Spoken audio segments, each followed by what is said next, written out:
mean that title is just such clickbait. I mean, just the title itself, 2021 software development shortage is coming. You know, Cameron, when I saw that, I thought it was a clickbait title too, but I really Yeah. wanted to click it. Yeah, right. Well, they're successful, right? They're Successful successful in clickbait. Yeah. naming it that, right?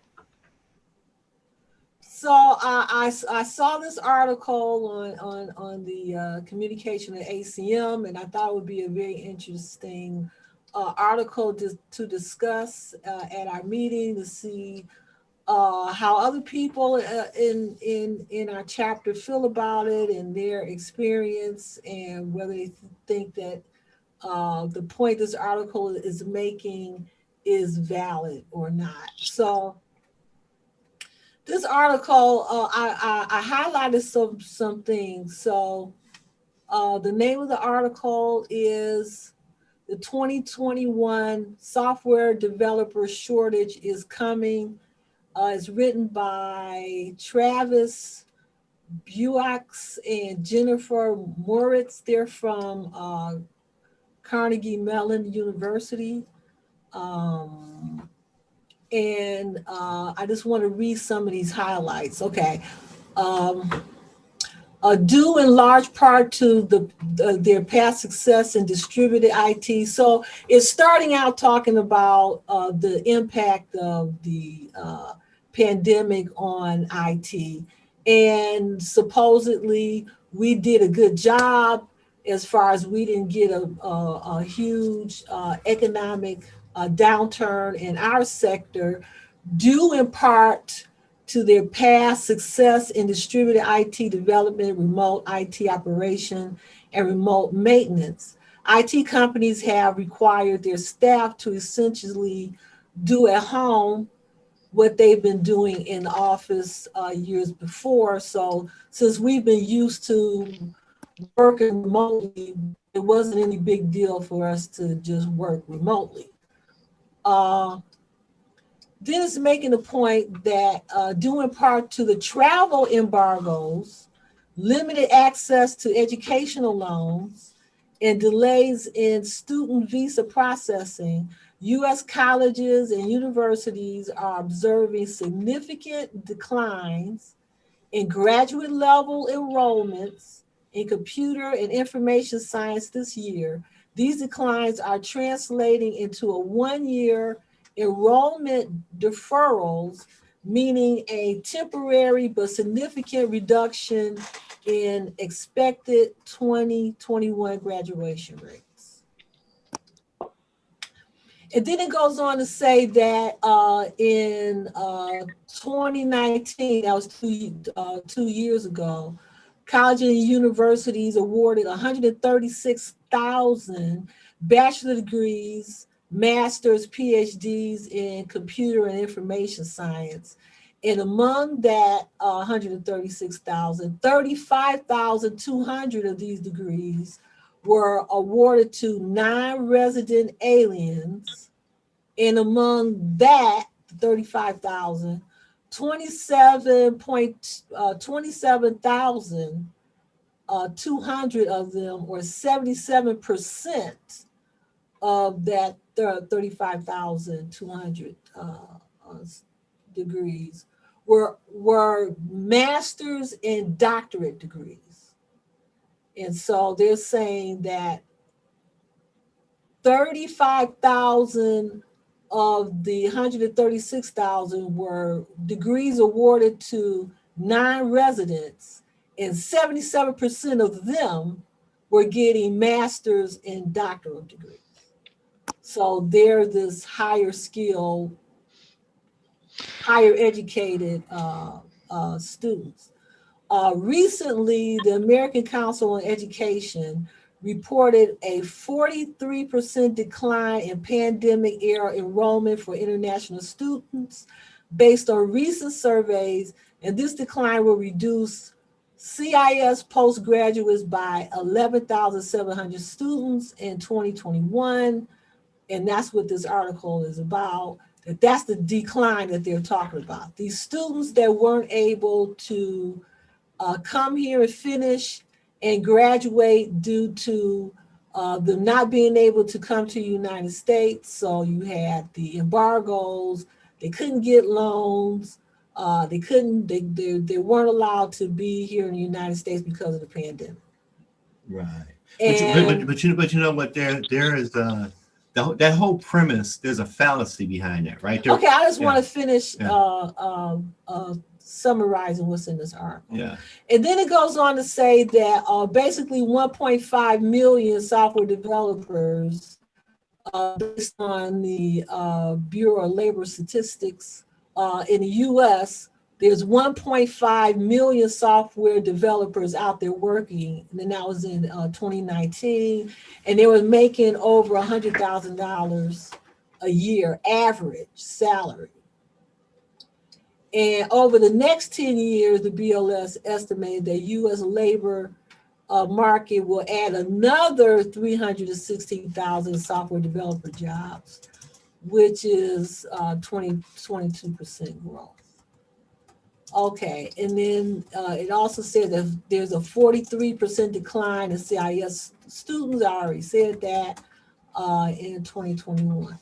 Okay, in this article, they said in our review of they published in 2018 data from the Student Exchange Visitors Program, 61% of the top 200 companies that hire graduates under the optional practical training, and I'll tell you what that is in a minute, conduct business in management, consulting, and information technology, including retail, finance, and healthcare.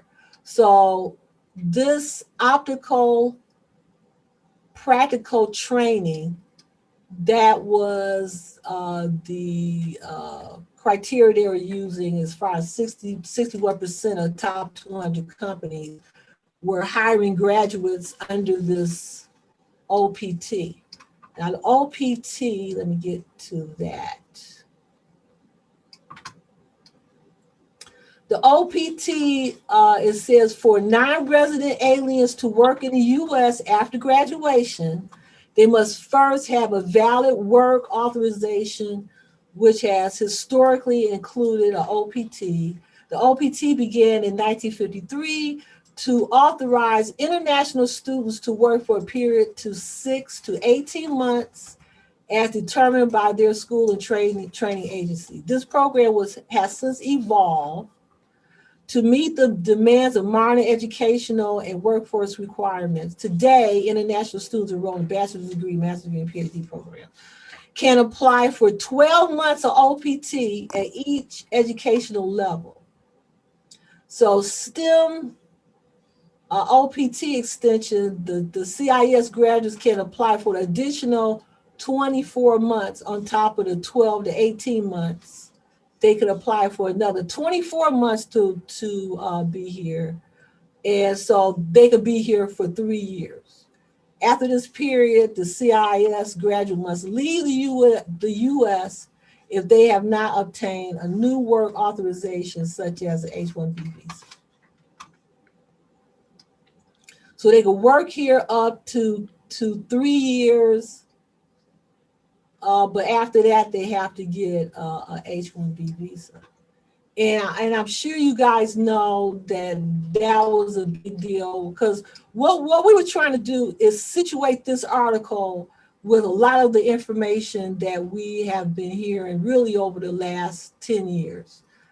So you have the gig economy that we were talking about 2 years ago, as far as future work and how the gig economy was going to affect students graduating from school and what kind of jobs they would get, and the gig economy that are looking for more low-skilled workers that didn't necessarily have to have a graduate degree, and they wanted to start up this trade school approach, and using kids out of high school, they go to trade school, and then they would be trained to do some low skill software development or cybersecurity or whatever.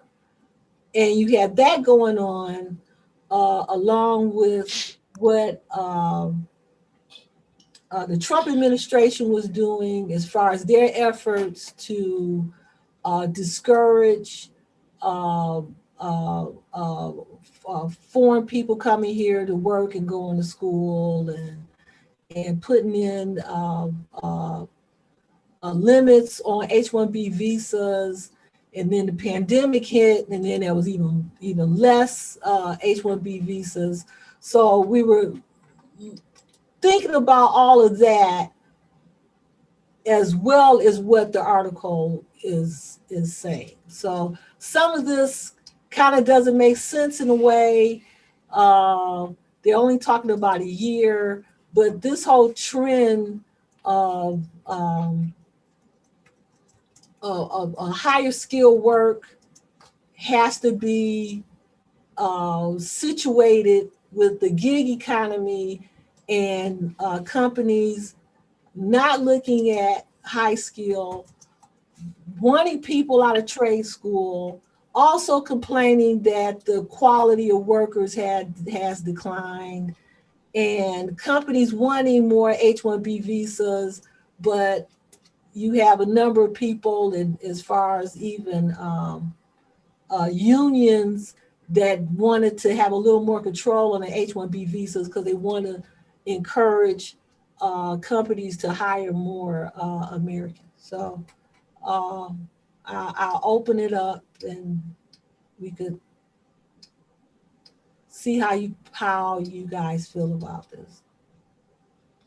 So Cameron, you had. So I'm done with as far as summarizing this article. So you were saying what? Oh, I was go back to the title of the article. Yeah. I was saying that it's that the premise, that the basic proposition that this article is making is false, right? They're saying that there's you're going to have a software development shortage in 2021 because enrollment is down at the universities. That's basically what they're saying. Because enrollment is down. Because of foreign students. Right, because enrollment is down and you have less people graduate, right, you're going to have a software development shortage. That assumes that the software development jobs require that college and university education in the first place. Right. And that assumes that in order to get that level of knowledge, people go to a university. But today, right, you can get that level of knowledge from all kind of places, Skillshare, any number of YouTube things, any number of video, DVD courses, on the job. You do not have to go and get a bachelor's or master's degree or higher in order to get a software development job. So what they want to equate is lower enrollment is automatically going to mean a shortage. And that's also assuming that those foreign and international students didn't graduate from universities in their own countries. Well, they're talking about here in the United States. Yeah. But that's the whole point.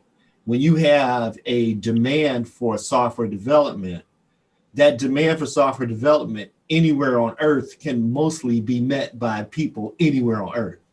Yes. So the fact that people aren't graduating from United States universities don't mean they're not graduating from universities. That's first of all. Mm-hmm. They could be graduating from the University of Beijing or the University of India or whatever. And because of this distributed mode of doing software development, I can just fulfill that job deficit in my own country. I don't have to come over here. I don't have to graduate from United States, an American university. And on top of that, I don't have to graduate from anybody's university because that kind of programming knowledge can be gotten from elsewhere. So the whole premise of this thing is, well, hey, folks, we here in academia are experiencing a significant drop in customers. And because we're experiencing a significant drop in graduates, you're going to be experiencing a shortage of software developers. And I don't know that you can draw that conclusion from their drop. And as a matter of fact, enrollment at American universities has been on a decline before the pandemic, as a function of just the YouTube in general. People are just finding other ways to get those factoids or that knowledge or that training. And so for them to say, well, because our enrollment is dropping, you're going to have a shortage in software developers, I don't know that you can make that's a valid argument, especially with the fact that people can get education from their home universities. And you might say, well, say universities in India aren't that good, right? The fact of the matter is MIT has their whole coursework online on YouTube for free. So you could be in Bangladesh or wherever and still get an MIT education and not graduate from a United States university and still fill that job shortage. So, this might just be a case of academic people crying that, they're losing customers. But they've been losing customers for a long time. Right. And, the education model has been evolving because of the internet for a long time. So to draw the conclusion about a shortage of software developers, I don't know that you can draw that conclusion from that right there. I just don't know that's. So I would challenge that right off. Well, anyone else want to chime in on this? I'm not surprised that they're losing students. I know when I taught, many of the students were not happy with the instruction that they were getting, and that there was just too much put on their shoulders at one time. Yeah, it's difficult to absorb all that. Yeah. Well, that's Americans. That's Americans. They don't feel like that in other countries. Well, no, Germany. The Germans might not feel like that. Well, the problem here in America is that most of these students have to work too. Yeah. And going to school and working, that's like 2 full-time jobs. Oh. So well, a lot of them did. The poor Americans. Oh, yeah. But I know what you're talking about, but still, part of the problem was the instruction was not exactly. Listen. Here, Japan has a different learning ethic. Germany does, India does, China does. It's Americans. We're lazy ass. We don't want to learn. We don't want to work. We want to pay our way through everything. We want shortcuts in every possible way we can get shortcuts. And so, school is true. I remember when I used to go past the library at Kent State on weekends, and guess who was sitting at the tables? Right. It wasn't Americans. That's right. True. That's right. And it's our whole culture. It's the culture. Right. If we can hit the lottery and become, millionaires without any kind of training or education or anything else. I can learn how to rap and just become a millionaire if it's in the mid 90s. Right. We don't even when we were coming up, Walter. This is a common thing that was asked in school. Mm-hmm. What do you want to be when you grow up? Do you want to be a postman or a banker or an accountant? They don't even ask those kind of career related questions anymore. It's now, how much money do you want to make? Do you want to be a millionaire or a billionaire? That takes priority. Yeah. And the idea of being a 50,000-aire or 80,000-aire, that's ridiculous. Nobody in America shoots for $100,000. In America, we measure things by how many millions of viewers we have, millions of dollars we have, millions of likes we have. Everything is millions. Everything is quantified. Yeah. And so the idea that, I always wanted to deliver mail. I just liked the idea of being an American postal worker. And, I look forward to that. People would laugh you off you would get laughed. If you're talking about you want to grow up and be a butcher or a baker or a candlestick maker, so to speak, you would get laughed out of America. Today, it's all about monetizing whatever it is you're doing and monetizing it to the tune of many hundreds of thousands of dollars. Mm-hmm. Nobody is interested in getting a job where you make $100,000 or less. No one is interested in doing that. And education, if education doesn't lead you to, some kind of multi-million-dollar effort, then we're not interested in education in the United States. Well, it sounds like if going off of what you're saying, Cameron, it sounds like most people are disconnected from reality, because the reality is most people are making less than $100,000 a year. That's so true. That is so, that is so true. But in the African American community, we suffer from that in a lot of ways. Like, so many have these pipe dreams about playing in the NBA, right? Let's just take one of those stereotypes. All of the young boys that want to become millionaires by joining the NBA or NFL, when in reality, there's a very small percentage of people that become NFL stars or NBA stars, but we're still not pay attention in school because we have sports pipe dreams, or we are imagining ourselves that we're going to be TikTok stars, right? I'm going to have 100 million viewers and all these Patreons, and I'm going to be, it's everything except for, what do I do to get a legit, nobody's interested in pouring concrete or, learning how to do roofing or just basic electronics anymore. No, who's interested in those jobs in America? American culture just doesn't. I mean, we're talking about high skill IT positions. I don't even know what that even means. I don't know. Right. Julie, what's a high school skilled IT position? What does that even mean? I find it also funny, right? Yeah. Because,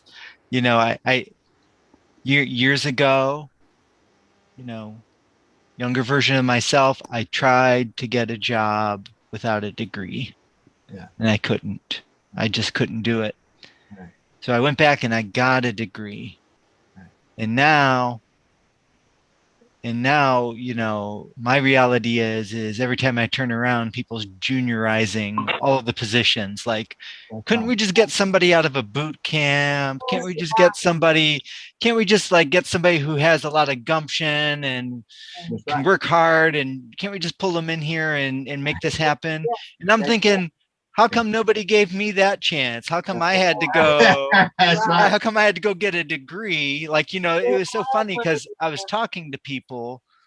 I'd be like, well, do you have a degree in it? No, they didn't offer degrees in this one. I was, doing it, because I just got in on the ground floor. Yeah. But you need a degree. So I got a degree, right? And now nobody wants to pay for that degree. Like, everybody just wants, either they claim the people aren't out there, or they claim they're not. I think the reality is that the people aren't out there for the price they want to pay. That's So that's what I feel like, so I feel like I even see it, places I've worked, like they're always looking like, yeah,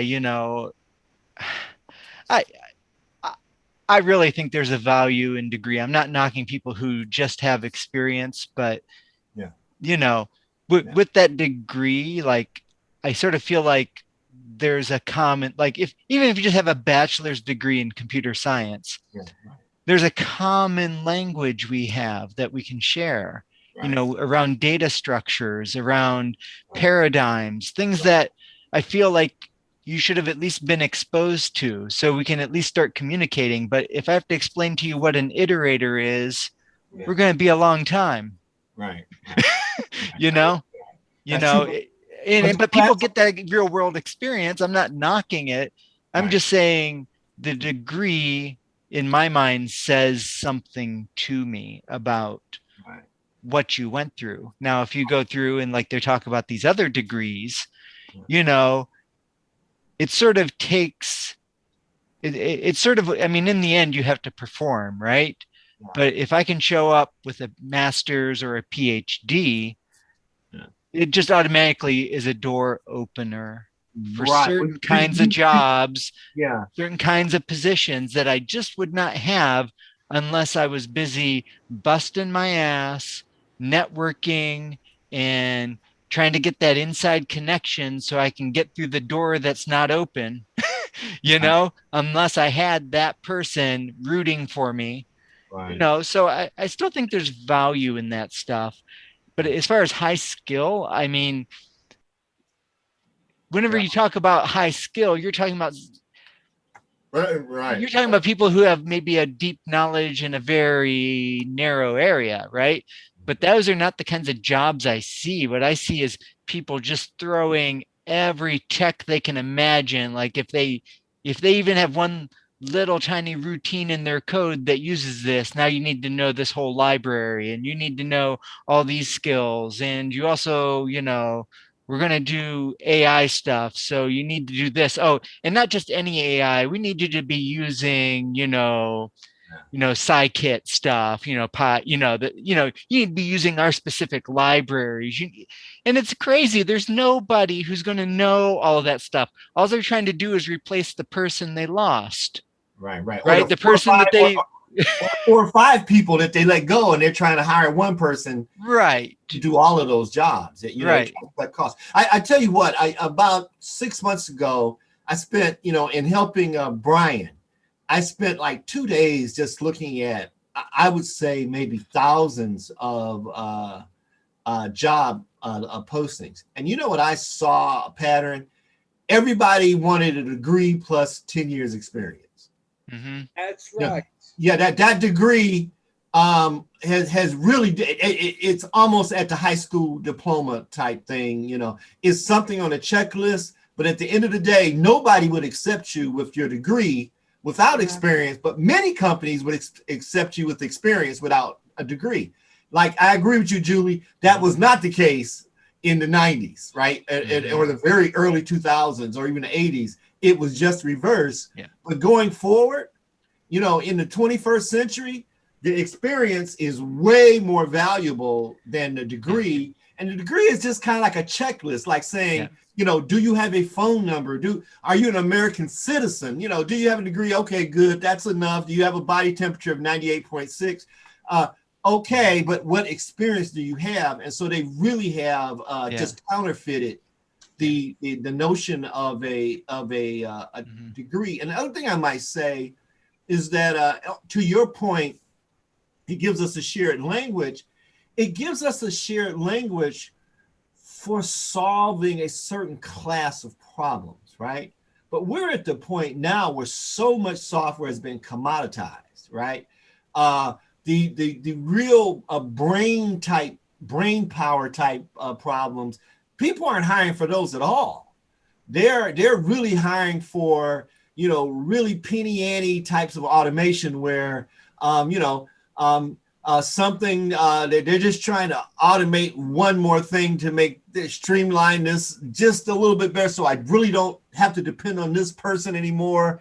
And the kinds of things that you're pointing computers at are just becoming more and more clerical and mundane and just, you don't need to use data structures or algorithms or any of that kind of stuff to solve this whole class of problems. That's why these people are saying, well, hey, can't we just get, can't we just get somebody out of high school that just has a good aptitude for whatever it is, And that's where that's coming from. I understand that until they stumble across the problem where they need all that stuff. And then when that person can't fill that need and they don't understand why. Right. But even those needs, the reality of those needs, most companies, let's say they do have something that really requires some true problem solving with some computer skills. Could you imagine? I'm trying to bring up some problem solving with some computer skills. Even if you have a company that has that, they don't have that problem for long. They don't have a lot of those problems. And once you're hired in this situation and you solve that problem, they look for a way to get rid of you. That problem has been solved, whatever that serious problem is. And now the problem is solved. Let's say 3 months, 4 months go by. They look Julie in the face and they kind of go, well, why are you here? What are you doing?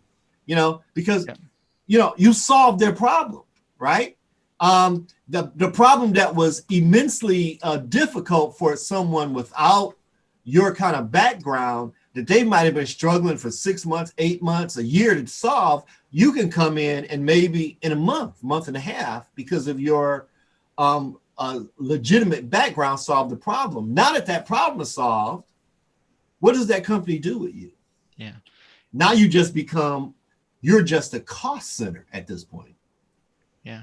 Well, I hear you. You know, I feel like, you know, I don't want to like totally deflect all that. I hear what you're saying. I just feel like, you know, people like, I just want to circle back to like like when you talk about you're looking at all those job advertisements, Right. it's like, and you look at them, it's like a kitchen sink of skills and technologies they want you to know. And they want someone who knows all that stuff. Probably somebody who already knows all that stuff is looking for a new job because they're bored and they're looking for something new to do. And I think it's a bit false to sit there and say that, you know, I need someone with all these skills and whatever. I mean, the only reason they're going to be hopping that job, right, is a life change, or their company's going, you know, a company issue, or maybe there's some things going on at their work that, you know, so those are like kinds of issues that you might not even want to be bringing in because, you know, well, you know, but most people might be getting bored in their job and looking for that new thing, or looking to get, you know, because like you said, people are valuing experience. How do you get experience? Like you might choose to job hop and take on some new technologies and things that you don't have. Right. So, you know, I just feel like it's a bit false because, you know, like the things I was doing 10 years ago, I'm not doing today. And it was because I learned new things and I moved in other directions, and I'll continue to do so. You know, to just pin me in this box as like a Java programmer and that's it or something, that's stupid. But let me roll out. let me drag out this dead horse we've been beating with NEOACM off and on for really about 8 years. I mean, I'm gonna hit it a few more times here. The industry does not do that when it comes to lawyers or to doctors or to engineers or to architects. They know that there's a difference between a civil engineer, a mechanical engineer, and electrical engineer. Mm-hmm. They know there's a difference between an RNA or RPN or LPN. You know, they know there's a difference between nurses. That, you know, you don't have a dentist doing the work of a gynecologist. They know that, right? If for pick any other profession, there's no expectation that you go to one doctor and get the benefits of all having, you know, a room full of specialists, because that field has defined itself. Those people have licenses. There's a standard body of knowledge. Everybody knows what the fucking deal is. Excuse my French. We've been talking about licensing and a standard body of knowledge in software engineering or computer science almost for 8 years. And the reason, because we don't have that, that allows corporations to go, well, there's really no difference between a system administrator, a network administrator, a network analyst, a network consultant, a database administrator, user interface design, a web developer. They don't see any differences between that stuff. You're just a computer person, right? And so therefore, I know that my son knows how to make a web page, and I throw him $20 a week for, you know, an allowance. So I should be able to give you about the same thing, a little bit more, if you're going to do some AI programming for me as well, right? And so the sense of the functions of that field, the value that they have, we don't have that because we haven't defined our field. We don't have a body of knowledge. We don't have licensing. And so therefore, nobody knows what's the difference between a neurosurgeon, a dentist, and an optometrist, right? I mean, I would have to disagree. We do have a body of knowledge. Jobs are well defined. The problem is you have companies and corporations that don't want to acknowledge that, because if in making those distinctions, they can't throw everything together. Jobs are well defined by who? So they can't do DevOps by ACM and IEEE. I'm about to show you this on by who? Labor statistics. By who? ACM. We have the ACM, IEEE. We have defined. Like I said, why does business care about who ACM and IEEE is? Again, Again, Who are they? they don't want to acknowledge that because they want to do DevOps like what you saying. No, but I'm just saying, So they why should don't I have listen to, to if I'm an American pay business, these people if I'm an to- American business, why do I give a goddamn about who the ACM or IEEE is? What does that mean to me? Nothing. They have no ability to find me. They have no ability to put me in jail. They have no ability to enforce anything. Okay, so you look at something like No. Answer my question. I don't Wow. know. Okay, right. Okay, so I'm still showing you the Bureau of Labor Statistics website. Okay, so here you get it's some great information on here. So I like how they lump it all together: software developers, quality assurance analysts, and testers. Right, That exactly. is- But then they say what they do. So then they have this information on here. Software developers typically do the following: analyze users' needs and then design and develop software to meet those needs. Recommend software upgrades for customers' existing programs and systems. Design each piece of an application or system and plan. And this is a DevOps definition right here. Pieces will work together. I'm just saying. It's a DevOps Let me definition. finish. Okay. And then they go into software quality assurance analysis. Testers typically do the following: create test plans, scenario, procedures for new software. Identify project skills and recommend steps to minimize those risks. So they have all this in here. They talk about applications, software developers design computer applications such as games and for consumers, blah, blah, blah. But all this information is from the companies. They don't get these descriptions from ACM and IEEE. They send out surveys to companies and they ask these companies, what does your software developer do? What does your software quality assurance analyst do? So they get all that information and they do an average between all these different companies, and then they end up listing. Right. But I told you that's only part of the picture, because I'm looking at right here. Of course, yeah. I'm looking at right here the IT, like the IT department at the FBI. They have 2,000 IT professionals there, right? Mm-hmm. They're not going to get their definitions from some companies or what a programmer analyst is going to do or a system analyst. The federal government has a bunch of job descriptions, very specific, based off of their needs at the government level. Yeah. So they have defined, in order to do this work, you can get on there and get a job definition from the federal government. In order to get this, to do this federal job, like to work at the FBI or to work at Homeland Security. Yeah, I found out that the government has 8 million employees.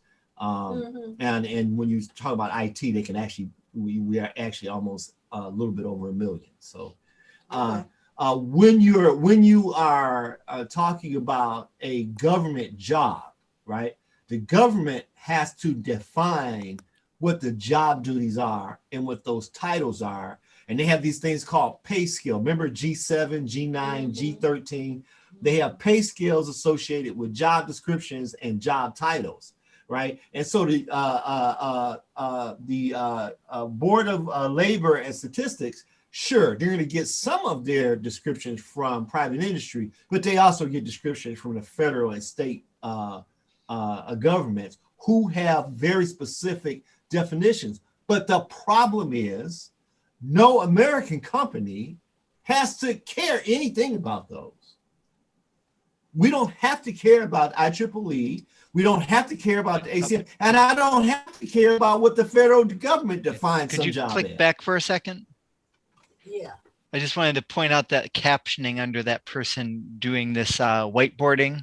Right. Yeah. I just thought that was so interesting that they said developers create diagrams that help programmers write computer code. So it's just so entrenched in their way of thinking. Like, I don't think I've ever had a job where there was a differentiation between the software developers and the programmers.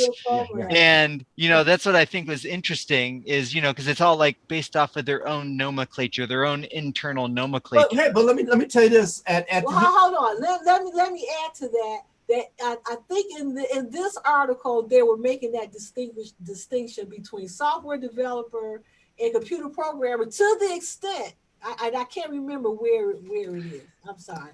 To the extent they were saying lesser skilled computer programmers there was a smaller demand for them, and they were actually 9% less demand for computer programmers within the next 10 years. Right. As they're making that distinction between the software developer, which was a higher skill, and a programmer, which was lesser skill. Let me make this point, Julie. So when I'm at YSU, we just saw the state of Ohio upgrade their job description, their official job description. So you can look those things up.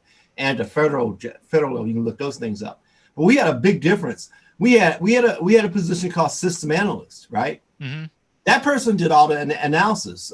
We had a business analyst that would talk to the customers and get some sense of what their business processes and all of those kind of things were. And then the business analyst would talk to a systems analyst, and that systems analyst would be all about converting those, coming up with a design where those business processes could be something that could be done on a computer, right?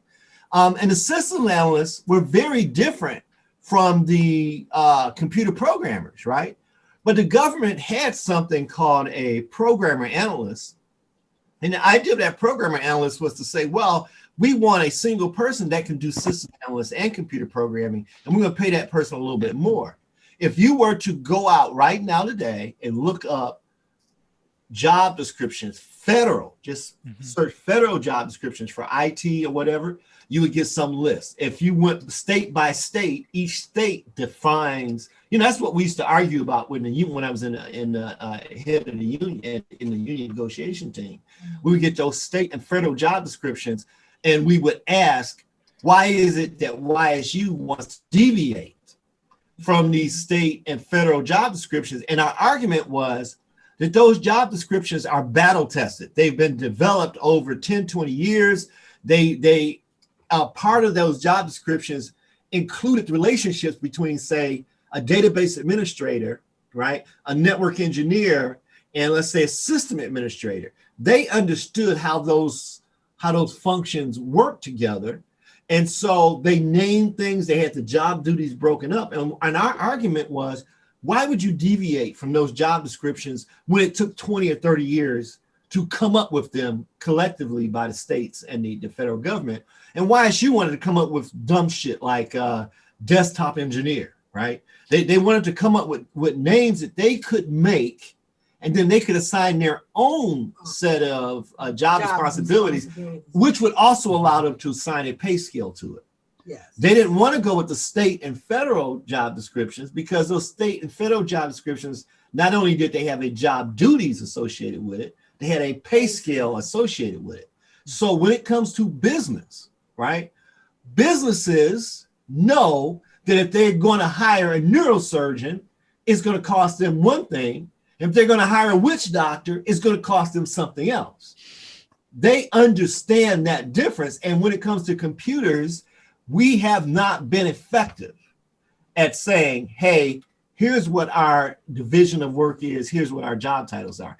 Even though ACM has them defined, IEEE has them defined, state and federal government has them defined, but there is no legally binding, I'll put you in jail, I'll sue you, I'll fine you. There's nothing like that for computer professionals where there are those things for you better not be working at the pharmacy at a Rite Aid, right? And not at least have this kind of certificate. You better not, the person that is selling the eyeglasses can't sit up there and do that damn optometrist examination. Yeah. So they know enough to make that say, oh, well, no, when it comes to this right here, we're going to need this kind of person, right? The people who sell hearing aids is a little bit different than the real doctors that work on the ear, and I forget what they call those doctors. So all of those things have divisions of labor. We know you don't go into some courtroom in a criminal defense proceeding if you're a real estate lawyer. Mm-hmm. You just don't do that. I think for this field in particular, things evolve so quickly, right? Yeah. That, I think like someone like me, I'm really hesitant to want to have to fit one of these defined roles. Like I would rather stay a generalist and say, raise my hand and say yes when my boss says jump, right? Because I want to just keep getting paid. Well, well, right. That's right. Julie, you said that the key thing here is it happens so quickly. The fact of the matter is the computer field is relatively new, right? You're looking at 50, 60 years. Basically, we're talking here where the doctors, lawyers, architects, engineers, those kinds of things, those professions are over 100, 200 years old. And when they first started out, they had the same problem that computers had, quacks and those people in medicine, all kind of people doing all kind of things medically and engineering. They had the same exact problem, and it took them about a century or more to start for things to congeal. And that's going to be true in our field. 50 years from now, this is not going to be a conversation because those things will have washed out. We will actually know the difference we will actually know what high skill means in 50 years. You understand? Because all of the wheat and chaff will be gone. You're going to have nothing left but the hardball serious stuff. As far as the I don't know. Because of automation. It's like it's the exact same thing as what happened with the telephone. At one point, you had to be a professional to operate a telephone. That was something that required skill. Didn't we have jobs called telephone operators? Remember that? Yes. Highly skilled kind of thing. And you go get that. And the same thing was true for a calculator. That used to be a job. Julie, a desktop electric calculator, you used to look in the classify, the one ads, and that was a job. You get paid to operate and understand how those kinds of things are. But now that's commonplace. You wouldn't even think of that as something. But when it comes to certain types of computation, once you pass a certain level of computation, oh yeah, you need some serious skill. Computer science is going to be like that. It's going to have all of these things that once upon a time, remember when you could make $20 an hour doing HTML? And the Wall Street Journal did a special on that. I remember in, I think this was like 91 or 92. Yeah. The Wall Street Journal did this big expose on HTML programming. And they showed that, like, say, 2 years earlier, an HTML programmer was making all of this money, right? And then 2 years later, they showed a guy sitting on the street in New York with a big cardboard sign saying, we'll do HTML for food. And they were making the case about how quickly this technology, becomes something that's a commodity. John, you want to chime in at all? Is John there? John Dalbit? Oh, John, I didn't know he was even here. John? Yeah, he's here in name only. John is asleep. Oh, okay. Julie, go ahead. You were about to make a point. All right. Okay, John? Yeah. You want to chime in? Well, I don't know that you were talking about the developers versus programmers. That kind of reminds me of when I first started at YSU, and the analyst did most of the charting of how the software was going to work, and the programmer was just doing data entry basically. And I took it a little higher than that because I understood what was going on, but it was strictly optional, I guess. Right. That's exactly the case. And the analyst was a different person than the database administrator. The database administrator and the system analyst, the system analysts weren't allowed to administer that database. Oh, hell no. Right. That was a separate paid position. And in reality, it's a different set of skills. The person that's doing DBA analysis, database analysis and administration is not the same person as doing user interface design or the user experience. That's two different set of skills. Now, to your point, Julie, of course, you're going to be as flexible as you can, right? But when you're in a situation, if you were somewhere on a mission critical application, you wouldn't want that responsibility. Like you wouldn't want to go into, let's say, a situation where they're doing designing a system for a helicopter. You wouldn't want to go in there and say, oh yeah, I know user interface design. Oh yeah. I know real-time programming. Oh yeah. I know how. You just wouldn't want to do that. You're in a business environment where the thing that you're talking about has to do with retail sales, or, you know, I don't know. It's something inventory. It's something where if you are incorrect or you don't have the skill set, nobody's going to die, or there won't be any serious loss of life or loss of property.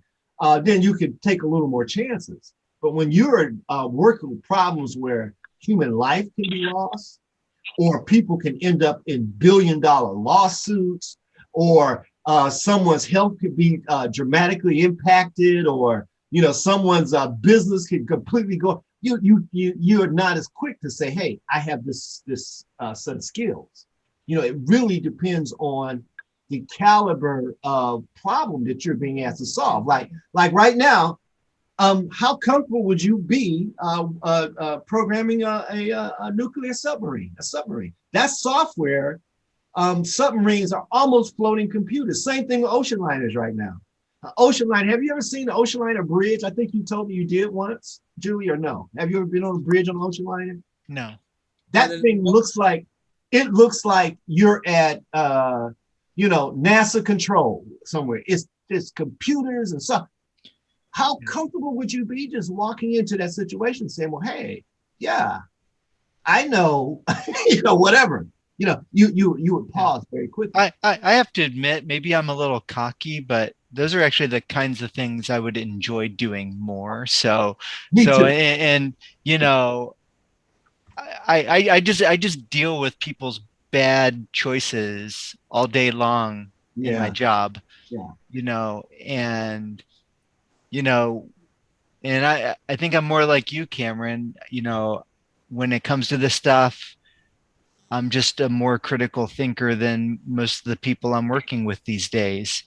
And, you know, I'm not saying that I don't make mistakes. Even everybody makes mistakes, right? But, you know, and it's not like I have this vast set of knowledge. I'm just methodical. Right. And you know, right? you know what you have to offer. I can see you knowing you, I can see you not shying away from being on a team like that. Hey, sure, we would invite you to work on this team. We're developing this software for this submarine. I can see you saying yes to that. Yeah. What I wouldn't see you saying yes to is, hey, we want you to lead this team of people develop. That's another skill set. Totally. Right? Yeah. Now, I had some experience in that stuff, then yeah, I'll lead. Yes. But I'm not a leader in something I don't know about. Right. But they expect you to do that in American companies all day long. As a DevOps, they want you to hit the ground running in all departments. I mean, with everything. And I'm just saying you can get away with that in a lot of these corporate jobs because of the nature of the automation or the nature of the problem that you're solving. But I could quickly show you how you would be in very deep water if we move that application to Sherwin-Williams.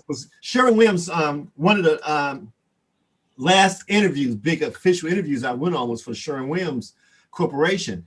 They had this application that was doing chemical analysis on the paints that they were mixing. And you would be dealing with the chemical analysis of paints and the colors and the OSHA requirements for people working with it, the health scenarios that you were dealing with as far as when people painted their homes or whatever it was. You know, if you came up with some, you came up with some combination, because this software was producing new paints and all this kind of stuff. If you came with some combination that was deadly and caused someone to get sick or what, you know, you could be sued. You could go to. There was all of these things. The amount of knowledge, math, and design response is a serious matter. And you would not in a minute say, "Well, oh yeah, I got this. I got that." I was very quick to tell the guys that were interviewing me, and I made it to the fourth interview. I was very quick to tell them, hey, I have expertise in these 3 areas. These 2 areas, we're going to have to get somebody else. You know, I'll gladly work with somebody. I'll even manage that other person or persons, but you need expertise in this area because I know what my limits are when you're dealing with serious software development. But when you're dealing with just your run-of-the-mill business application, you know. Yeah, I wanted, we have 4 minutes left. So I wanted to share this website with you guys. This is the Bureau of Labor Statistics. So this part is showing a breakdown of the data per state. We were bringing up states and different state job descriptions, and here you can see the breakdown as far as the kind of money that you can make in the areas that, as far as software developers in various states. It kind of starts off with the percentile as far as hourly wage and annual wage. They're saying it was over $100,000 as far as medium income. So they show that. Then they have the breakdown by industry as far as the 1.5 million job positions that are out there. They showed the breakdown of where these people are working and their annual mean wage. Computer system design and related services, I guess you could click that on and see how that's broken down. But that accounts for over half, almost half of that a third of the 1.5 million job positions. And then they break all that down, the various industries. And then they have maps of employment of software developers and quality assurance analysts. This is as of May 2020. And the darker the green is 45,170 to 250,000 jobs that are in its various states. So you got California, Colorado, Texas. Why is that last one such a large clump? Everything's else so clustered, like 45,000 to 250,000. That's a wide spot. That's a big range. That's a big range. I don't know. It's probably the how they distributed the data. 350 to 2,800. That's the lighter green. To the darker green is that larger range.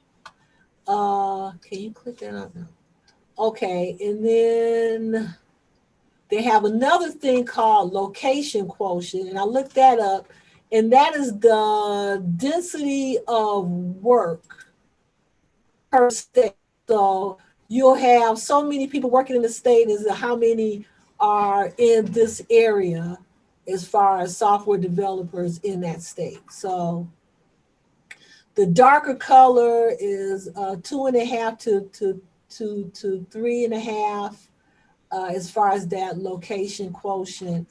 And it looks like Washington State has that higher percentage of workers compared to 0.12 to 40% in places like North Dakota, Wyoming, South Carolina, more density in the California, Colorado, Vermont, New Hampshire. Then they have the salary, they're showing the range of salary per state. So the darker blue is 108,000 to 138,000 as far as salary in this area. So you're looking at, again, Washington State, California, Texas, Colorado, Minnesota, New York, Massachusetts, Virginia. Ohio is right over that with 100,000 to 107,000. That's where we are. Ohio, PA, and Illinois. The other states is on the low end, 53,000 and 92,000. That's South Carolina, Michigan. I'm kind of surprised at that. North Dakota, South Dakota, Wyoming. And then they have these other maps that's showing you employment, how the employment is distributed. So it's some really good information on this website if you want to see a breakdown of the data that they're describing. You know what? I'm gonna send them. I'm looking at right now the federal job descriptions. They didn't even have something called software developer. Actually, this is a whole nother thing going on. It's an interesting thing. Over 200 pages define the IT job descriptions, and they're making a big difference. They go out of their way to talk about the difference between assistants and specialists, users. The distinguishing between IT workers and IT users, people who use an application versus the people who develop the application. Look at this, distinguishing between specialist work and assistant work, right? They give you these definitions. So they give you all of this. Look at their cybersecurity specialists, and they have this whole big position thing, IT programmer manager. And what is interesting is as you get down into these, I went into, like for instance, here they have a security, just a security category, one level of security people. They have an information system security analyst, and an information systems security specialist. They have an information systems security officer. They have a network security officer. They have an information assurance analyst and specialist. All four of those things are different job titles with different pay scales and a different set of job duties. Right. At the federal level, they know that there's a difference between those four things. Okay, so what has happened over the last, 20 years as far as who's leading the rest of the companies as far as hiring, tech sector that's kind of defining job positions and pay and all that. It's been going back and forth between the federal government and private sector. It's kind of been private sector was leading, and then the government, they had to catch up, and then they did all this stuff, and then they were the one that's kind of defining it, and then the private sector we had to step up as far as meeting those thresholds that the government had, because a lot of the workers was going to work for government. Right. So then they had to compete by saying, okay, well, we're going to do something better. We're going to offer you more and give you a better work environment, blah, blah, blah, blah. But listen, when certain political parties are in office, one political party says, let's create government jobs, which require government job titles, descriptions, and government pay scales. The other political party says, let's shrink government. Let's not have government jobs. Let's give that work to the private sector, which gives the private sector the ability to define job titles, job descriptions, and pay scales. Right. And so depending on which political party is in office, you'll see what that focus is, right? So under, say 15 years of political party A, you might have far more government jobs, government IT jobs with this set of job descriptions and this kind of pay. Political party B, you have far less government jobs, but that stuff has been given to the business community. And the business community comes up with their own job titles. So you look at Robert Half or, who's the big, the computer people that Dr. Blankenship used to talk about all the time, that big Gardner Group. Those people define what the job title. Gardner Group, Robert Half, these big employment agencies, Freeland, those people define what the job titles are. They don't get their marching orders from the federal government. They do just the opposite. Oh, the federal government doesn't know what they're talking about. And then the federal government people go, oh, the business sector doesn't know what they're too loose. And so you end up with that. And then you have the universities they're just prostitutes. They'll take who's ever giving them the money. The universities, well, if the government John, you gonna take that, John? Right. If the government is the one that is writing the bill, okay, well, we'll use government job descriptions. Or if business is the one, oh, well, we'll use business. They don't care. Whoever paid them, that's where the universities go. And so that is the issue you have. And you have that, like Julie says, happens so fast. The computer field is not mature enough to decompose into those logical separations of work yet. We haven't been around long enough yet. Where the other professions have hundreds of years, 100, 200, 300 years a head start on us. So that's what I was saying. Some time from now we'll have that. But I'm sitting looking at the federal thing right now. And when you look at these federal job titles and there's job descriptions, they're very specific. They're well defined. They don't have, one size fit all type. What year is that, Doc? This is 2018. Okay. This is under Donald Trump. Okay.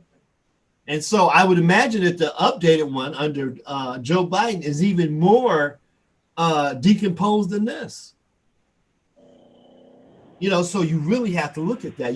What you want to get, if you want to get a sense of, well, what does the state government have to say about it? Look up state IT job descriptions for like the post office, all of the IT people that work for the post office, or the IT people that work for the courts and the attorney general. The attorney general's office, and I know this for a fact because I was on the negotiating team. The attorney general's office of the state of Ohio, they have their own official set of job descriptions for state government positions.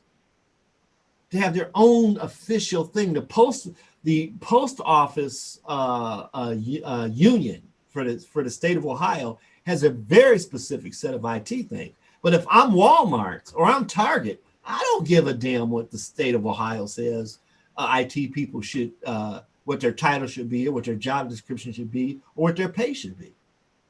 Well, we want to sum this up. Anybody have any last comments? So, and we'll have to end this discussion. Programmer analyst, application developer, software engineer, Okay. software developer, Okay. software John, Walter, No, I don't have anything to add. John? I not really anything. Okay. Julie? Nah, I think I'm good. Obviously, there's a lot of feelings about this topic. Yeah. Let me ask you a question. John would know the answer to this, but here's a trivia question. Julie, what's the difference between an applications programmer and a systems programmer? Well, I know in my mind there's supposed to be a difference. Yeah. The reality in every place I've actually worked, some people have a title, but the reality is it's it all gets snowballed together in the places I work. Right. So I'm looking at it right now in the federal job descriptions, right? System programmers are those people who program at the operating system level as far as the government is concerned. People whose jobs it is to do device drivers, operating system update type programming, make modifications to the operating system. It's operating system level programming. Application programmers don't do that kind of programming. They do their programming in the application space. And the federal government goes so far as to differentiate those. You have application programmer analysts and application developers, and they make a distinction between someone who is a systems programmer and a system software. That's a totally different job title. And they have a different pay scale. So that's the kind of thing that I'm talking about. I mean, that used to be the description when we came into YSU. Yes. That's what they were saying as far as the education was to train you to be a systems programmer. Yes. I remember seeing that. And a system programming is very different. It is one thing for you doing a web application. It's another thing for you doing desktop application programming. It's another thing for you to be writing interfaces to the operating system and device drive. That's a whole nother skill set. It just fucking is. And there was a difference between a system programmer, there still is, and a system administrator. Those are two different people. You know, system administrator might write shell scripts, you know what I mean? But a system administrator is not going to write device drivers. They're not going to write modules for the operating system. System programmers write modules for new modules for the operating system. System administrator would never do that. And a network administrator doesn't do the kind of things that system administrators do. Not when you're dealing with for real stuff. Now, when you're in a business environment where it's all just kind of, you know, it merges together, it all blends together, fine. But when you're on doing serious work, I mean, real serious work, there's such a big distinction between a person that is doing system programming, embedded real-time programming, versus somebody that's doing business application. So it's night and day. Well, how come every time I look at these job applications for these really cool jobs that I'd be interested in, where they want me to be doing device drivers or low-level OS stuff, how come they want me to take a pay cut to do it? Yeah, exactly. Who does? Yeah. And hey, that's the same problem that the reason why John got out of his mathematics degree and he went towards the performing arts, right? For some reason, when you get a degree in mathematics, people want to pay you less. You know, they'll pay you more to be, say, a CPA, right? You know, to do tax prepared than if you walk in there and say, "Oh, I have a PhD in mathematics." You want to comment on that, John? Right. What is it about our culture, right? Where the managers, right? Think about this, Julie. How many situations have you been in where the manager is being paid, you know, 5-10 times what that technical person is being paid, but knows 1/10 what that technical person knows? What you say, John? Well, mathematics, at least the less applied variants of mathematics tend to pay off in like hundreds of years. So the present value calculation. Exactly.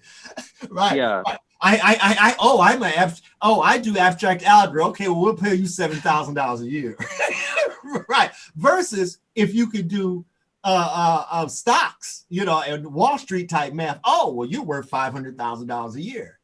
Right. So, yeah, Julie, that's the issue. Black-Scholes options pricing, or yeah. So Julie, you know, why is it? I asked myself this: how is it in America that you can be a basketball player and make 1,000 times more than an AIDS researcher? I met this AIDS researcher that was when AIDS was really a thing, and they were, you know, we didn't really know what it was yet.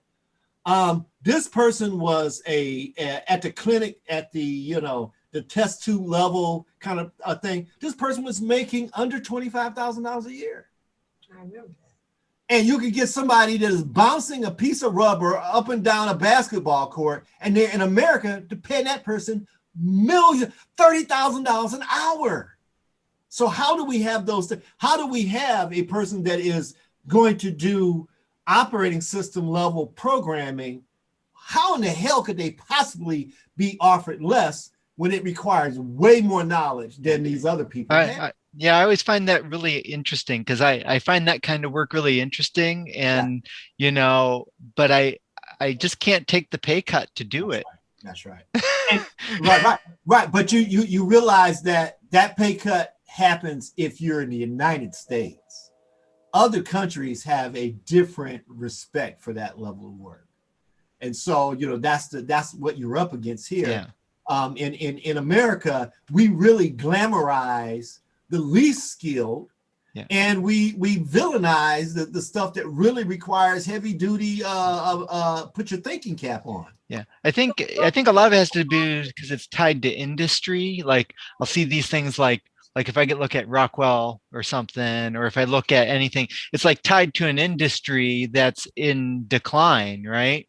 So everything gets pushed down, right? And so you know, so then that happens, and then it's really hard because those are really critical things that need to be done well. It just and I feel like they just don't respect the level of detail and attention that requires. And I'm just blown away that I can do the work I do and get paid what I do, and it benefits very few. Right, You right. know, but you could be doing that kind of work, Yeah. making a difference in the world in some way, like making sure people stay safe, or you know, and they want to pay you, a lot less for that. Right. It depends on where you go. Like, I'll give you, for instance, if you were the person designing the programming for let's say this operating system, bank vaults, right? These new Fort Knox level hyper secure bank vaults. Guess what? Those system programmers are getting paid. They're getting paid. They're not offering those people $15 an hour, right? So you've got to go somewhere where the organization, the company that you're working for, understands the value of what you're doing, right? If you're just your basic garden variety business environment, they have no idea. For them, a website might be more important than a device driver. Oh, you changed the price. You gave me a new banner on my website. Here's $100,000. Oh, you added a new device driver for my whatever. Oh, here's, that's just a matter of ignorance. But there are places where you can go that absolutely know the value of system programming, and they will pay you accordingly. It's just that those places aren't, that's not the low-hanging fruit. You know what I mean? It's just not, and you really got to have you got to be on your A game to get those kind of gigs. That's just the nature of that kind of work. It's just odd. And the people, and they tend to, those people, like says, if you're going to do safe programming, like that's kind of thing, like you would never think that's a gig, but it's a gig, right? Those people tend to get their employees from the same sources. Once they went to place A to get somebody to know that, when they need to go back to the well, they just go back to that place. They don't put a job in the classifieds, in the wanted or on monster job. They just don't do. That's just not how those jobs work around. I can't hear her. We can't hear you, Julie. I find those jobs very interesting, but those were not the life choices I made as far as education and things. So, in some ways, I'm just not qualified for that, even though I think aptitude I have. But I think, like I love electronics. I love all kinds of stuff, but I didn't get my degree in like hardware engineering or electronics. So even though I can program all day long, there's just some things that I don't bring to the table. So those things are, which is sad because I really like those things, but I just, when I went to go get my degree, I looked at it and said, I made a decision. I was like, well, yeah, I cannot really do that degree in the time I have to get a degree, but I can get my computer science degree in the time frame I have. There's another way to go at that, Julie. Let's say you made your decisions you made. Okay. You made the decisions you made. You're the age that you are. Okay. Yep. Tracy and I deal with that reality all the time, right? Here's the other way into that. Let's just say, for the sake of argument, that you wanted to get into submarine programming, right? You want to program the computers and systems that are on, submarines or ocean liners, those kinds of things, right? The next way to get into that is for you to start a company, right? You to be familiarize yourself with the systems that they use, the software they use, the hardware components that they use, and to get that knowledge some kind of way. Say you have some kind of way of getting that knowledge without actually having the job, right? Once you become familiar with that whole world, you'll find out that those people, they have those requests for proposals and requests for comments. They have places where they put up competitive bids, where they're either hiring employees, 1099s, or external contractors. And as long as you can, you're bonded and you can put your money where your mouth is, and you can, because when they have those projects, they will give you, they do some, you remember those broad agency announcements, right? They will give you some kind of test thing. Okay, let's see how you performed on this thing. And if you can turn in that work or that that prototype or whatever it is, they're good, right? So it's not always well, I couldn't do this, I couldn't get in this door. There are 2 or 3 other doors. You got to work your ass off to get in those other doors. And it's about research, but you find out that just like this, you're in the field where you do lighting, didn't you say? You got lighting going on where you're managing the lighting, energy? Our software is about people doing it's about lighting, but it's not managing the lighting. It's for them basically going in, auditing facilities and then proposing basically how to retrofit a facility. So we sort of manage all that and help them do a lot of computations around energy savings and things like that. And what you would find out is that if you dug into that, you'd find out that there are some big vendors, right, that just do this for, ultra large companies, right? And they have some software package or some set of whatever. There's some ecosystem where there are people that do that kind of stuff in the very, very large. Halliburton, might do something like that in the very, very large. And you find out who those vendors are, who the competitors are, what their sources are, and you just shoehorn yourself into that in the ground level by trying to be competitive. And so there's another way for you to get into, let's say you really like embedded programming, or you like some of the more challenging kinds of programming, then you've got to familiarize yourself with that ecosystem. Sure. Vendor, hardware, software, and then it becomes a lot of legwork, right? Yep. And a little bit of luck and a lot of persistence. Right now, are you up to that? That's a whole nother story. Yeah. I got too many other things to be switching careers right now, but yeah. Anyways, I think we're well over. Yes. Yeah, so we're going to end this in our discussion on the CACM article, and so you could stop the recording.